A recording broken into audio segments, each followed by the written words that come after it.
What's going on, guys? Colton Broadus here for Broadus Lawn Landscape. Thank you guys so much for tuning in again. Just thought we'd do kind of a timeline of all my equipment and stuff, of how, what I started with and what I've used over the years and all the way up to my current setup. As you can see, I was actually planning on, I just had the timeline written out, and I was going to write it all out, kind of walk with it through with you guys.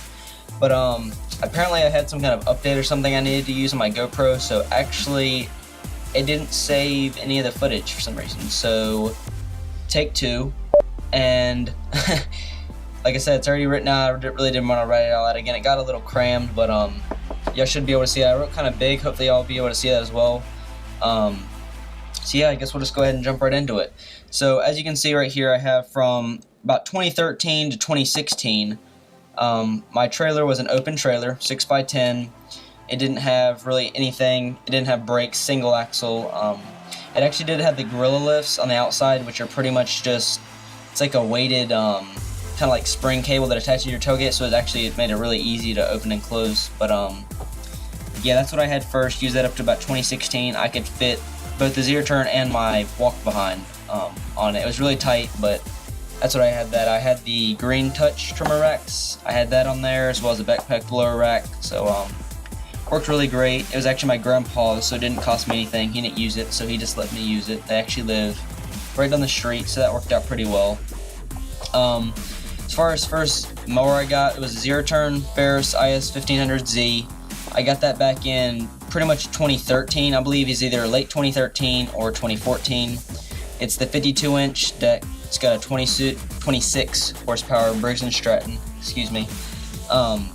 So for those of you who don't know, the Ferris mowers actually have a suspension system, independent suspension for every wheel. So made it have a really great ride. It really is a great mower still. It's got about 360 hours on it, I believe. I run it with mulch blades, even though I put it not a side discharge. I had it with the mulching kit on it for probably about till 2 months ago, maybe 1 or 2 months ago. Mulching kit was great, but now that I have the walker, I pretty much just use my Ferris for my big properties. I don't really need the mulching kit, so it just kind of added an extra, just kind of a hassle. You gotta always clean the deck out. Grass gets packed really easily in the mulching kit decks. So I have this right now at the just side discharge. Still works great. Haven't had a problem with it. Actually, the engine block, it's got the upper half and then the lower half. And I believe this engine was like a newer model when it came out or something, so the seal that they used in the middle, they used a paper seal or a gasket instead of a rubber one. So I actually had to take that in. It was leaking, but they fixed that and no repair, so I got that fixed. Other than that, no problems whatsoever. Next up, we've got the Craftsman Platinum Edition. That's what that stands for. I believe this is like their top of the line residential, possibly even like the top one that they make. I'm not exactly sure. It's just a 21-inch. Just kind of run-of-the-mill everything. It was self-propelled, rear-wheel drive. I like the rear wheel a lot better than the front, just for weight. It's like a lot easier to turn and stuff whenever the weight is all in the back. You don't really have to lift that up. Actually had the 7.25 horsepower engine on it, still just Briggs & Stratton, but it was actually a really great engine. Only problem with it was the choke was manual, so like sometimes it would choke it whenever you didn't really need it to. And it really made it kind of annoying. Sometimes you kind of like flood it out, and it just kind of made it a hassle with that. So, but yeah, I mean, it still runs great. Everything still works, pretty good on it. It's a good push mower overall. But actually, for those of you who follow me on Instagram, which will be up on the screen as well as in the description, I just got a new Honda, but we'll get to that in a second. My next major purchase would be my Ferris Hydro Cut, which is my 36-inch. I'm sure you guys have seen that one. Once again, on my Instagram, I used to use that one a lot. I used that one for pretty much, I'd say probably about 80-90% of my yards whenever I got it. It replaced, right now I had kind of a setup of, half with the zero turn, half with my push mower. When I got the Hydro Cut, everything pretty much went to this mower. It had the 15 horsepower Kawasaki on it. As the name implies, it had hydrostatic transmission with the pistol grip, so it was like two handles that came out wide like this with the it had like triggers that you could push forward for the throttle. It was a really great machine. Cut great, striped really well.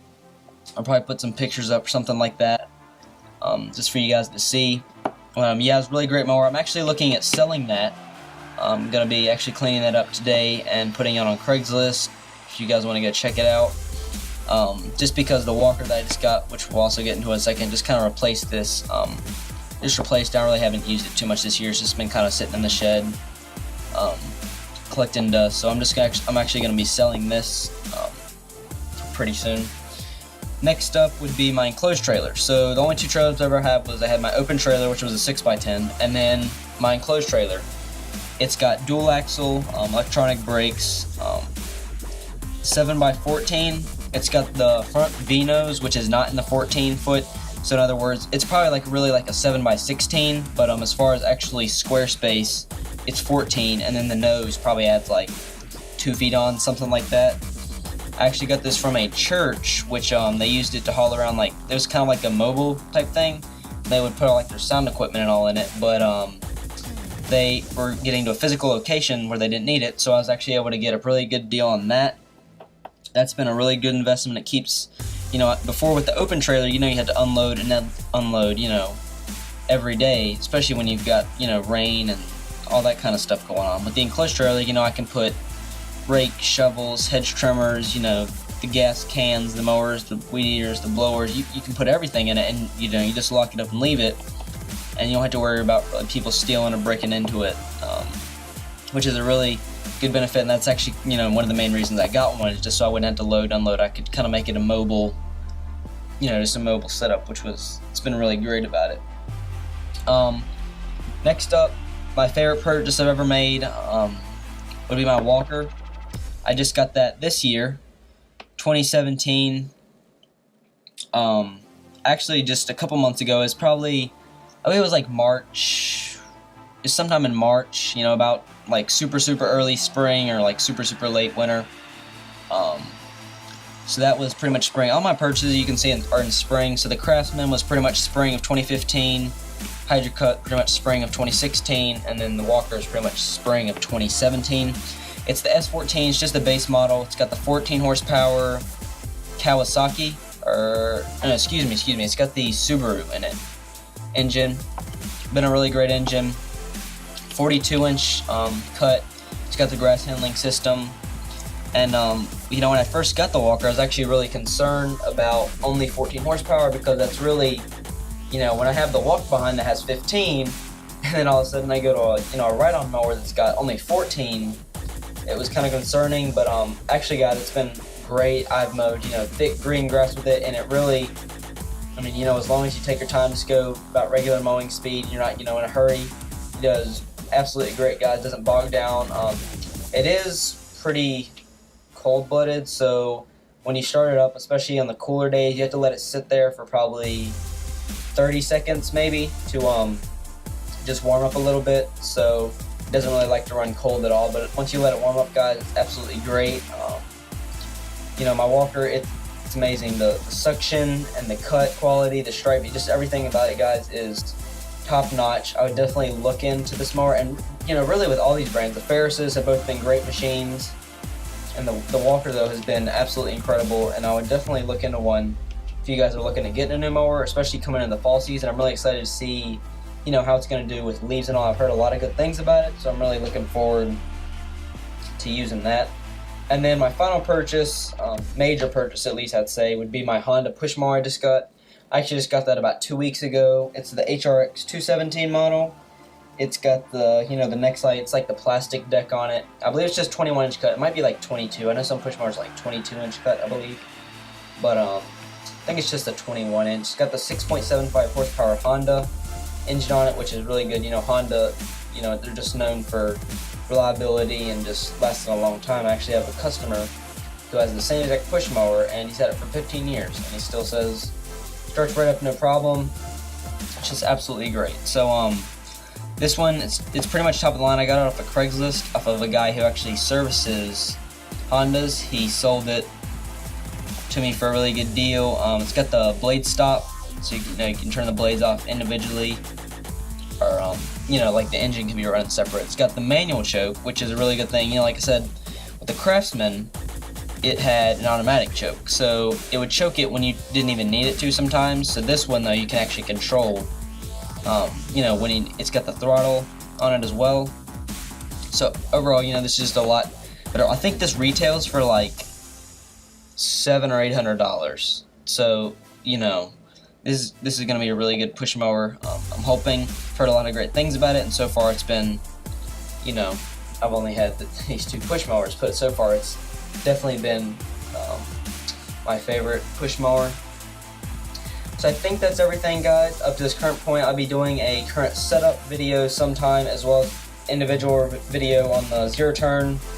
Probably won't do one on my old push mower, just because, I mean, there's not really too much review. I mean, it was, you know, it was a good push mower, did its job, no real complaints other than the automatic choke. But probably won't do a review on that or the open trailer, but I'll definitely be doing one on the walk behind, the walker, enclosed trailer, the new push mower, as well as the, just to let you guys know, my backpack blower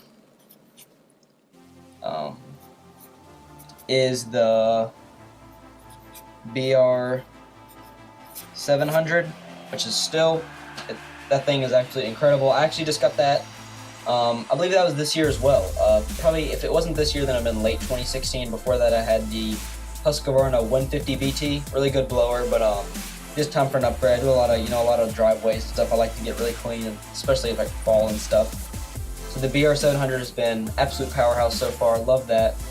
I've got the FS70 for my 2-stroke weed eater, and then I have a 4-stroke.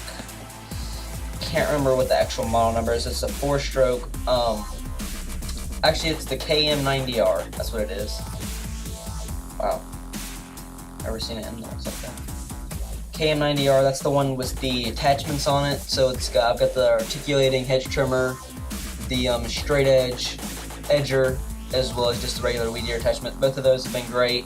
I've had a couple problems with the FS70 because I believe I ran the oil like a little rich for like a year or while, so it kind of clogged up the carburetor. I think that's what it was, but it does fine now. Like I said, I think I kind of damaged it from, you know, somewhere in this area, but still it runs, you know, really consistently.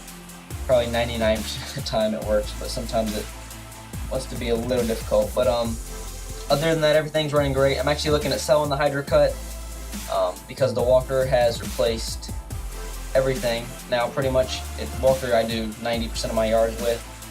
The rest 10% I do with either my push mower or the zero turn.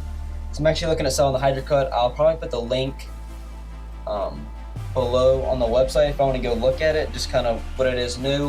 Like I said, and if you want to go look on Craigslist, you know, if you are interested in getting a walk behind, doesn't have any problems with it, has the bagger, all that stuff. I believe it has, I put an hour meter on it. I think it's got like 80 hours on it, so it really hasn't even been used that much. But yeah, like I said, all that, you know, it'll be in the description.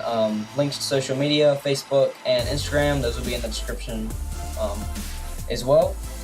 Like I said, beginning, thank you guys so much for coming back, tuning in. If you haven't subscribed, make sure you go ahead and subscribe. If you liked the video, thumbs up. If you didn't like it, thumbs down, you know, it's just whatever you feel like doing. So I think that's it, guys. I'm going to try to start uploading weekly. It's kind of something I want to start doing. So I really enjoy making videos and doing stuff like this. So hopefully I'll see you guys in about a week. If you're not following on Instagram, make sure you go ahead and check that out. I try to post at least, you know, 3 or 4 times a week, sometimes daily, sometimes it's a little bit slower, not too much to look at, but make sure, you know, you go ahead and follow in there. And I think that's it, guys. So I hope you guys have a great week, and I'll see you in the next one.